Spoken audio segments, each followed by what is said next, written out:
Sampai detik ini, uang kertas telah dianggap sebagai satu-satunya alat tukar yang sah. Tapi kebiasaan buruk ini sesungguhnya belum lama, baru sekitar 3 abad lamanya. Itu pun sebelum masih ditopang dengan emas atau perak. Uang kertas tanpa topangan emas barulah berumur sekitar 50 tahun. Pada tanggal 5 September tahun 2016 lalu, Presiden Republik Indonesia menandatangani keputusan Presiden nomor 31 tahun 2016 tentang penetapan gambar pahlawan nasional sebagai gambar utama pada bagian depan rupiah kertas dan rupiah logam Indonesia. Alasan perubahan gambar ini adalah sebagai bentuk penghargaan kepada para pahlawan nasional. Kemungkinan ini hanya retorika saja, karena sulit mendapatkan alasan yang rasional. Padahal jika alasannya menghargai pahlawan, lalu pencabutan gambar pahlawan yang lama, bukankah berarti mencabut penghargaan bagi mereka pula? Hal yang perlu dipahami oleh masyarakat adalah bahwa perubahan hanya pada gambar semata itu hanyalah memberikan efek ilusi, seperti halnya pencantuman Negara Kesatuan Republik Indonesia pada mata uang kertas rupiah, seolah uang kertas adalah bagian dari sebuah negara. Pada kenyataannya, seluruh uang fiat, kertas dan digital diterbitkan dan dikuasai oleh perusahaan-perusahaan swasta, baik secara langsung melalui bank komersial maupun penguasaan atas bank sentral sebuah negara.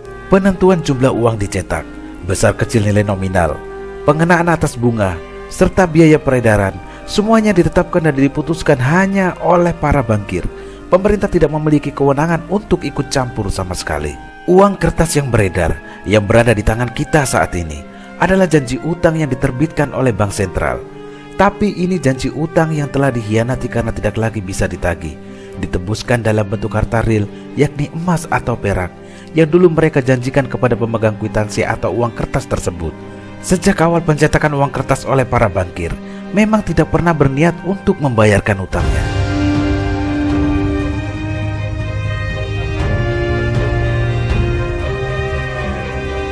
Perlu diingat bahwa dalam setiap lembar janji utang itu mengandung bunga. Semakin luas beredar, semakin besar bunganya, dan bahkan terus berbunga. Untuk membayar bunga tersebut, tidak ada jalan lain. Bank sentral akan mencetaknya lagi, lalu diedarkan lagi sebagai utang berbunga. Inilah yang menjelaskan mengapa uang kertas bergambar Ibu Kartini Rp5 pada tahun 1952 harus diubah menjadi uang kertas Kartini bernilai Rp10.000 pada tahun 1980. Karena nilainya makin merosot, maka tidak ada jalan lain. Uang tersebut harus digelembungkan hingga 2000 kali. Dan pada hari ini, uang kertas bergambar Kartininya bahkan sudah tidak laku. Uang kertas hanyalah secari kertas tak bernilai, akan terus kembali kepada fitrahnya sebagai benda tak bernilai. Jadi, dengan gambar yang sama atau berubahnya wajah pada uang kertas tidak memberikan efek positif apapun kepada masyarakat. Perubahan gambar, pencantuman identitas nasional, sampai redenominasi adalah taktik-taktik para bankir untuk terus menutupi masalah mendasar uang fiat, karena tidak pernah mampu mempertahankan nilainya. Kebiasaan yang lebih baik dan jauh lebih lama dipraktekkan adalah penggunaan koin emas dan pasangan koin perak sebagai alat tukar sebagaimana dinar emas dan dirham perak. Emas dan perak telah teruji oleh waktu ribuan tahun lamanya dan lintas peradaban.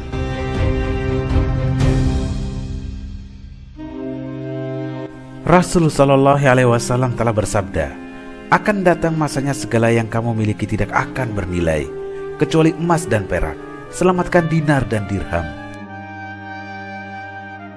Dinar adalah keping koin emas yang terstandar ukuran serta beratnya. 1 dinar emas sama dengan 4,25 gram dan 22 karat.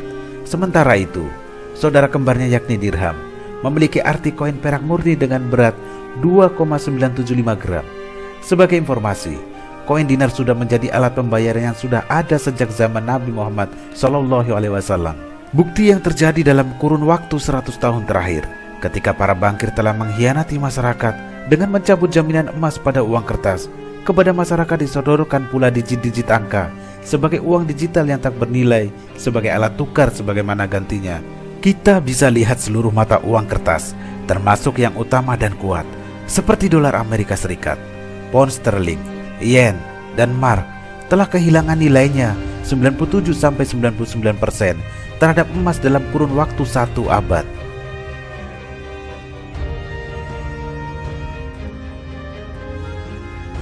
Perhatikan ilustrasi berikut ini. Pada tahun 1997, 1 kilogram telur ayam seharga Rp2.000 Sedangkan pada tahun 2018, 1 kilogram telur ayam yang sama seharga Rp25.000 per kilogram. Sadarkah kita bahwa dalam kurun waktu 21 tahun terakhir ini kita dipermiskin 12,5 kali lebih miskin? Orang boleh berkilah, ya, tapi kan gaji kita kan juga naik. Baik, silakan berhitung. Apakah yang dulu gaji 1 juta rupiah hari ini telah menjadi 12,5 juta rupiah? Dan saat itu bergaji 12 juta rupiah hari ini telah menjadi 156,25 juta rupiah? Setarakah dengan tingkat pemiskinan yang ditimbulkannya? Sekarang kita lihat data berikut. Pada tahun 1997, 1 dinar sama dengan Rp90.000. Pada tahun 2018, 1 dinar sudah mencapai 2,5 juta rupiah.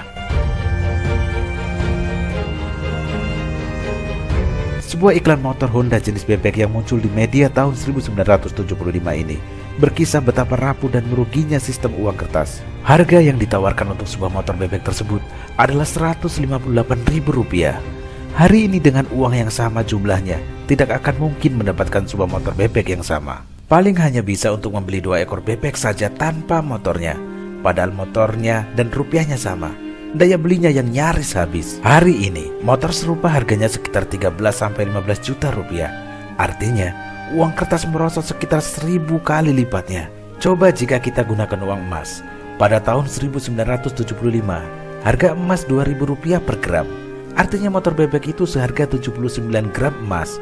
Nah, hari ini 79 gram emas setara sekitar 40 juta.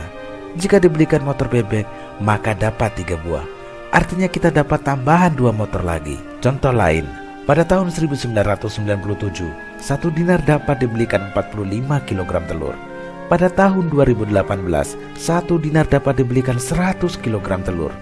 Maknanya Anda diperkaya 2,22 kali, bukan dipermiskin 12,5 kali, seperti halnya dilakukan oleh rupiah kertas.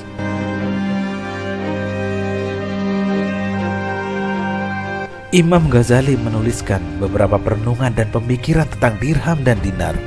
Barang siapa yang membacanya, memahaminya, dan menjalankan ajarannya, Allah Subhanahu wa Ta'ala akan memberkahi seluruh hidupnya. Barang siapa mengingkarinya, bakal kehilangan keberkahan darinya dan telah berbuat ketidakadilan. Imam Ghazali menjelaskan tentang dirham dan dinar, bahwa penciptaan dirham dan dinar adalah salah satu berkah dari Allah. Keduanya adalah batu yang tidak memiliki faedah dan manfaat intrinsik, tapi semua manusia membutuhkannya, karena setiap orang membutuhkan sejumlah besar komoditas untuk makan, sandang, dan seringkali tidak memiliki apa yang dibutuhkan dan memiliki apa yang tidak dibutuhkan. Oleh karena itu, transaksi pertukaran tidak bisa dihindari. Tapi harus ada suatu ukuran yang bisa menjadi dasar untuk menentukan harga, karena komoditas yang diperdagangkan bukan dari jenis yang sama atau dari ukuran yang sama yang dapat menentukan berapa banyak kuantitas satu komoditi sehingga merupakan harga yang adil bagi komoditas yang lain. Karenanya, semua komoditas ini membutuhkan suatu mediator untuk mengukur nilai sejati masing-masing. Dinar dan dirham sebagai hakim dan perantara antara semua komoditas, sehingga semua benda kekayaan diukur melalui keduanya, dan ukuran nilai semua komoditas tersebut adalah berdasarkan fakta bahwa keduanya, dinar dan dirham, bukan menjadi suatu tujuan bagi diri mereka sendiri. Itu sebabnya Allah telah menciptakan keduanya, sehingga mereka dapat diedarkan dari tangan ke tangan dan bertindak sebagai hakim yang adil antara komoditas yang berbeda, dan bekerja sebagai media untuk memperoleh hal-hal lain. Jadi, orang yang memilikinya adalah pemilik segala sesuatu. Tidak seperti seseorang yang memiliki pakaian, karena dia hanya memiliki pakaian. Oleh karena itu, jika dia membutuhkan makanan, pemilik makanan mungkin tidak tertarik untuk menukar makanannya dengan pakaian, karena ia mungkin memerlukan barang atau komoditi lain misalnya. Karena itu, dibutuhkan sesuatu yang dalam penampilannya bukan apa-apa, tapi dalam intinya adalah segalanya. Benda yang tidak memiliki bentuk tertentu mungkin memiliki bentuk-bentuk yang berbeda dalam kaitannya dengan benda-benda lain. Seperti cermin yang tidak berwarna, namun ia merefleksikan seluruh warna. Hal yang sama untuk kasus uang. Uang bukan untuk tujuannya tersendiri, tapi ini adalah instrumen untuk mencapai semua tujuan. Jadi, orang yang menggunakan uang dengan cara yang bertentangan dengan tujuan dasarnya adalah pada kenyataannya mengabaikan keberkahan Allah Subhanahu wa Ta'ala.